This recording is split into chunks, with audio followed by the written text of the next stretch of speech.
the challenge for our search teams were what we're going to have to deal with on the recovery of body parts.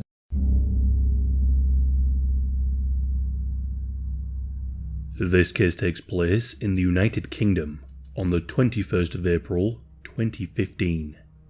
Tracey Woodford was born on the 13th of February 1968 and grew up in Wales. She was described as a gentle and kind soul, and in her adult years, Tracey remained close to her family, living with her mother Linda and her brother Sean. It is said that she lived a rather simple life and was happy to just spend time with her family and close friends.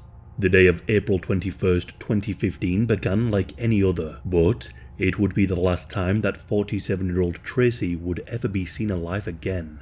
Her brother Sean recalls the details of that day.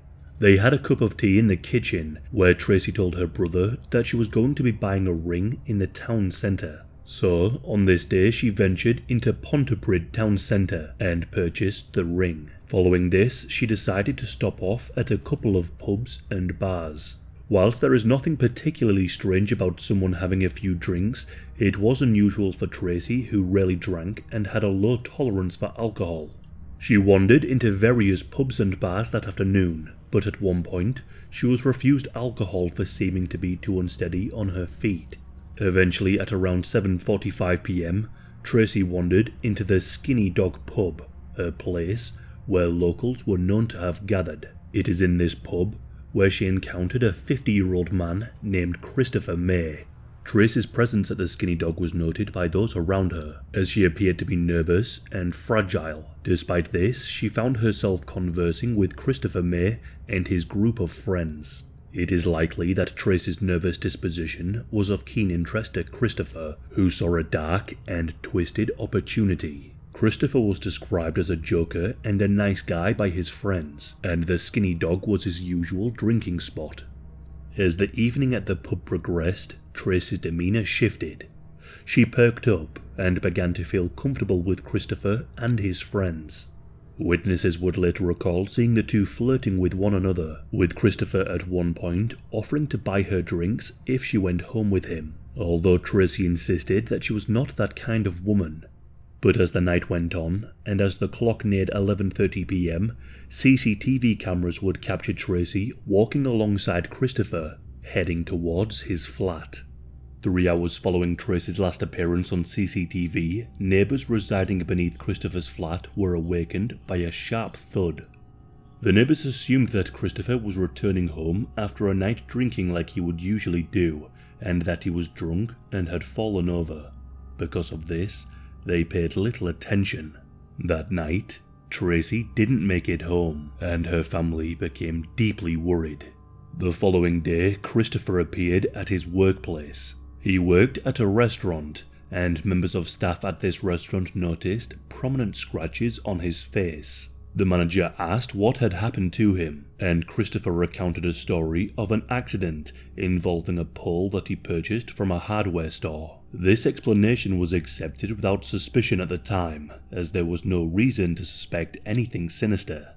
A neighbour of Christopher had also seen him walking around carrying something. His appearance made an impression on her, as he appeared to be extremely fatigued. She noted that he seemed drained of life. With still no word from Tracey, her family began to take action. Tracey's mother had called around to see if anyone had seen her daughter. She called her other daughter Sharon to see if Tracey had spent the night with her, but Sharon hadn't seen her either. They had called and messaged Tracey a number of times, but there was no response. This behaviour was completely out of the ordinary, so they decided to involve the police.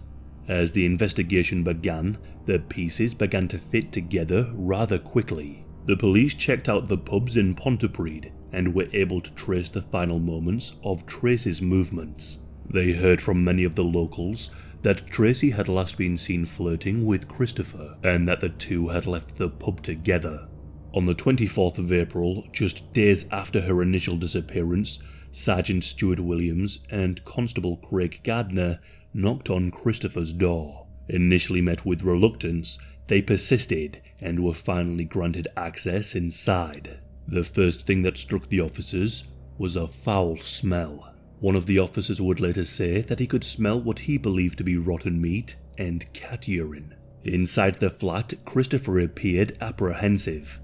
He recounted the events of that night, telling the police that he had met Tracey and that they did leave the pub together, but he claimed that he had made an inappropriate offer to Tracey and that she walked away after feeling insulted. Christopher then said that he returned home that night alone and had not seen or heard from her since. Not fully believing the story, the police wanted to probe a little further. Officers requested to search his flat, and Christopher agreed. They walked further inside Christopher's home, where the smell became even more apparent. They entered the bathroom of the home and pulled back the shower curtain, and behind the shower curtain were Tracey's dismembered arms and legs. The South Wales Police Forensics Investigation Team were called to the flat, whilst Christopher was taken into custody and questioned. Inside the flat were a chilling array of tools. They found that Christopher had used a handsaw, kitchen knife, and scissors to dismember her body. The police found an Adidas rucksack containing the upper torso of Tracey, and a handbag containing the partial remains of a thumb and fingers that matched the arm discovered in the shower, although they couldn't find Tracey's head. News of the unfolding horror spread like wildfire through the community, as a dense police presence covered the area and media outlets gathered. During questioning, Christopher told the police that he had hidden some of her remains in a storm drain. On the 25th of April, the police went to this location. Meters inside this dark tunnel, they made a grim discovery. The tunnel was incredibly dark. On a ledge, a meter or so from the bottom of the chamber, officers could see that there was something in a red bag. The officer then turned his head to the right and saw a human head lying on its side and was covered in bruises and slash marks, and inside the red bag were more of Tracey's remains.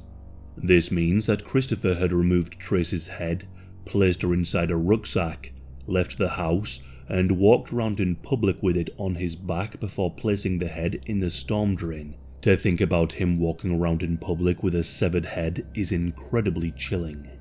The trial would begin later into 2015. PC Craig Gardner broke down while giving evidence about the moment he found Tracey's remains in the shower. He said, "I thought my eyes were deceiving me and that I was watching some sort of horror movie." A pathologist who examined Tracey's body gave evidence. He said the dismemberment had been carried out by someone with experience with knives or of cutting up human bodies or animals.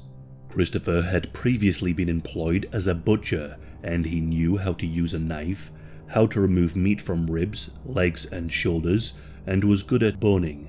The prosecution said, "It seems that his expertise in a butcher's shop has been put to use on a human body." The defense argued that Tracey was killed in a fit of rage after Christopher caught her going through his wallet. Christopher insisted that the killing was in self-defense and that he lost control during the row and strangled her to death. He also claimed that as he sobered up, he was physically sick several times, disgusted at what he had done to Tracey. He described that everything felt unreal as he transferred body parts from his flat over the following days into the water drain. Although it seemed that Christopher was not telling the whole truth, from the evidence collected, it seemed that this was no accident.